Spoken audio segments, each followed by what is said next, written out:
Hey guys, Becky here, FiveTwoBaker. Welcome back. This week I'm doing something a little bit different. I'm sharing with you guys my experience with these molds that I received from Irene Sweet Supplies. I saw them on her site and they looked like they were pretty detailed, so I wanted to give them a little test here with you guys to share with you my experience with them. Now, she didn't ask me to do this. I'm not being paid to say this. I just enjoy sharing tools with you guys, and if they work, I want to share that with you. So let's see how they do.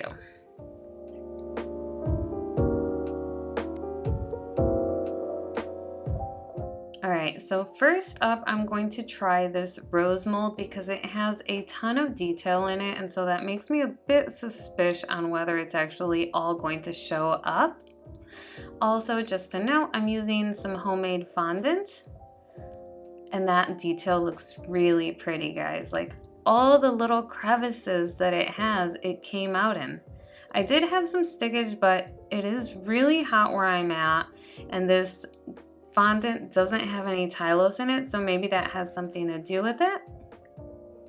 I did try some of these earlier because I just couldn't wait, and I will say I thought leaving the fondant in the mold to set up a bit was a good idea, but it's so hot that I think it just never set and it stuck in the mold instead. So this time I'm just popping it in for the shape and then taking it out, and so far that seems to be really good. I'm going to try this next rose one because it also has a ton of detail, and again, that always makes me a little bit suspicious, like, is the detail going to come out? And that one popped out really easily, and again, it has a ton of detail. You'll also notice I didn't really have to cornstarch these molds. I thought I would have to, but maybe it's just the fondant. It is a little bit oilier than I like the fondant. I messed up my recipe just a bit, but even with soft fondant in really hot weather, it's coming out really nice, each of these molds. Now this mold here is super detailed. It's a daisy mold. And here one of my petals did get caught, but again, I think I'm going to blame that more on the fact that I messed up my fondant recipe and that it's 80 plus degrees in my house. The tiny ones, let's see how those come out.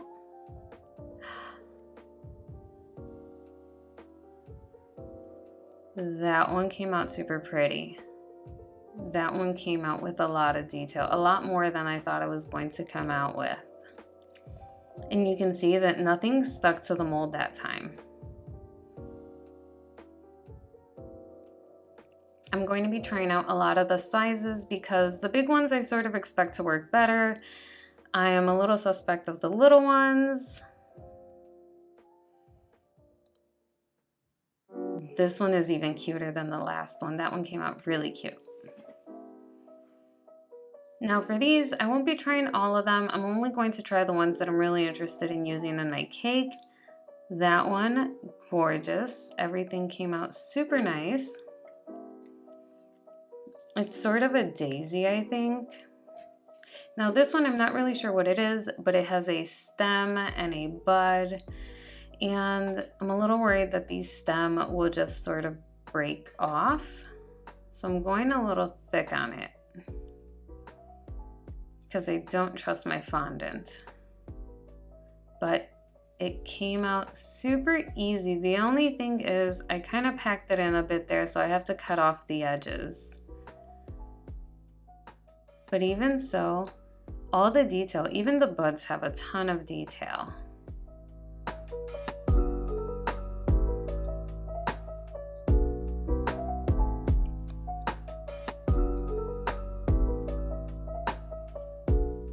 Okay, I think this one is going to be my favorite mold, even though I love roses the most.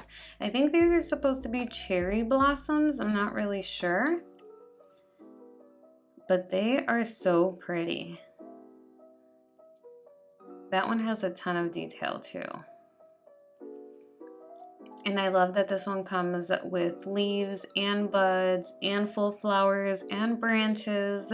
So definitely if I had to get just one mold, I think I would pick this one or the roses one so far, just because the roses, you can't go wrong with that.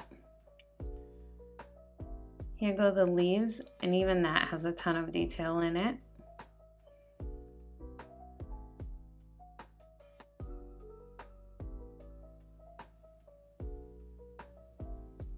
Another leaf, because foliage is important. And I love that these buds have a little bit of a stem to them. These are also, I should note, these cavities in here are also very thick. So I think next time I'll go and not fill them in as much. Super pretty detail.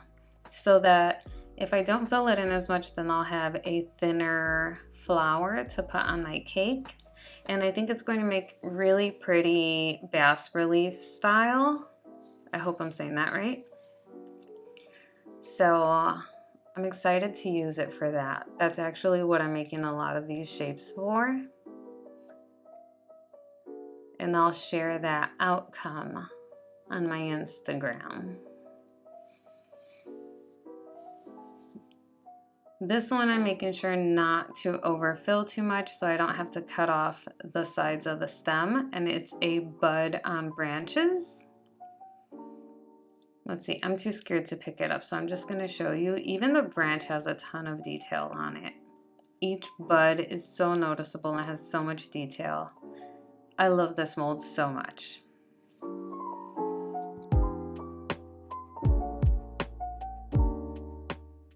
And that's all. These are all the molds that I shared with you guys today. Hopefully you found it helpful. I know that sometimes making sugar flowers can be intimidating, but if you still want flowers on your cake, then I think this is a super beautiful route to go. I love the bas relief on cake, and I thought that these molds were super helpful, and each of them had so much detail and were so thick, so I'm really excited to have these.